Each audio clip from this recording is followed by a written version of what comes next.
What if I told you that the greatest secret behind Rome's unstoppable power wasn't its army? Or its emperors?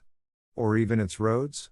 What if the true superpower of the Roman Empire was hidden beneath the sea? For centuries, we've marveled at Rome's architecture and military might. But today, we drain the Mediterranean and reveal what truly fueled the ancient world's most powerful civilization, a lost world of sunken ports, vanished harbors, and engineering marvels far ahead of their time. Join us as we uncover the Roman Empire's greatest untold story, the secret empire beneath the waves. Rome, the eternal city. A symbol of power, conquest, and civilization. But it didn't start that way. In its early days, Rome was just a fortified settlement on the banks of the river Tiber. Over 500 years, it grew into a republic, then an empire, commanding the loyalty of over 60 million people, from Britain to North Africa, from Spain to the Middle East.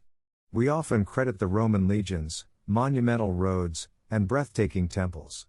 But Rome's real strength came from something far more practical: control of the seas. By the 1st century AD, Rome was home to over 1 million people, the largest city on earth. Keeping that many mouths fed was a logistical nightmare. To survive, Rome needed between 150 to 300 million tons of grain annually. Without it, famine would bring chaos. And chaos meant the fall of emperors. So how did ancient Rome feed the largest urban population in history? Somewhere along the coast, Rome's engineers had built something extraordinary, a hidden gateway through which the lifeblood of the empire flowed. Ancient sources spoke of a grand port, unlike anything the world had ever seen, built by Emperor Claudius in 46 AD and later expanded by Trajan. But its full location and design remained a mystery. That is, until archaeologists discovered a strange, six-sided lake about 15 miles south of the city. Nearly 80 acres wide, bigger than 13 Roman colosseums, it wasn't a lake at all. It was a hexagonal basin, once connected to the sea, the centerpiece of the ancient port Portus. Surrounding the basin were ruins of massive walls, warehouses, docks, and even a second outer harbor. A lost port, buried beneath farmland and silt, had suddenly come to light. But this massive port was still miles from the river Tiber. And the Tiber was too shallow for ocean-going ships. So how did the goods from across the empire, grain, wine, oil, actually reach the city? The answer: a system of artificial canals, built by Roman engineers, connecting the harbor to the river. Flat-bottomed transport boats, capable of moving in shallow waters, ferried grain from the ships at Portus through these canals and upriver into the heart of the empire. The hexagonal basin wasn't just clever, it was revolutionary. Surrounding the basin were enormous warehouses, docking stations, and even temples. Numbered columns marked where each ship should moor. It was a logistical operation so advanced, the world wouldn't see anything like it again for nearly 1,500 years. Portus was the beating heart of Rome's supply chain, the system that fed an empire. Then came a remarkable find. Off the coast of Spain, near Alicante, 2 amateur divers discovered the wreck of an enormous Roman cargo ship. Maritime archaeologists called it Bowfarer, and it had a story to tell. The ship was over 100 feet long, and its cargo was stunning. Thousands of amphorae, Roman storage jars, many perfectly preserved after 2,000 years. Inside the amphorae? Fish bones and traces of garum, the fermented fish sauce beloved by Romans across the empire. But there was more.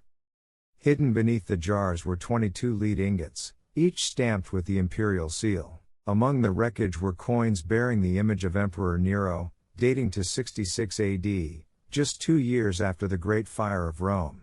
This ship wasn't just transporting sauce. It was carrying building material for Nero's rebuilding of the city, possibly for the lavish Golden House, his palace. The Bowfarer was on a mission to Portus. But it never arrived. Storms, shifting cargo, and heavy seas doomed it to the deep. Rome's maritime brilliance didn't stop at Italy's shores. In modern-day Israel, 2,000 years ago, Rome built another engineering marvel, Caesarea Maritima. There, with no natural inlets, unstable sands, and frequent earthquakes, Roman engineers dared to build the largest artificial harbor in the ancient world. How?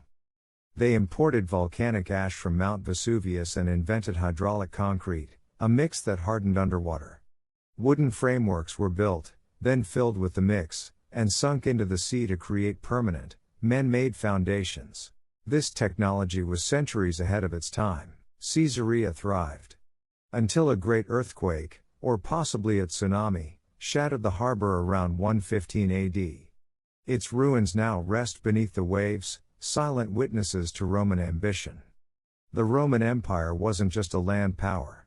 It was an empire of the sea. From the storm-wrecked cargo ship Bowfarer to the lost port of Portus and the sunken harbor of Caesarea Maritima, the Romans proved their mastery not just in war, but in logistics, supply chains, and visionary engineering. They turned the Mediterranean into their Mare Nostrum, our sea. Their ports connected distant provinces, moved resources, and fed their cities. And in doing so, they laid the foundations of globalization 2,000 years before the modern world. This is the untold story of Rome, not just the empire of swords and senators, but of ships, harbors, and the oceans they conquered. If this journey into the hidden world of ancient Rome amazed you, don't forget to like this video, subscribe to our channel, and drop a comment on what ancient civilization or historical mystery you want us to uncover next. Let's keep exploring history, one lost world at a time.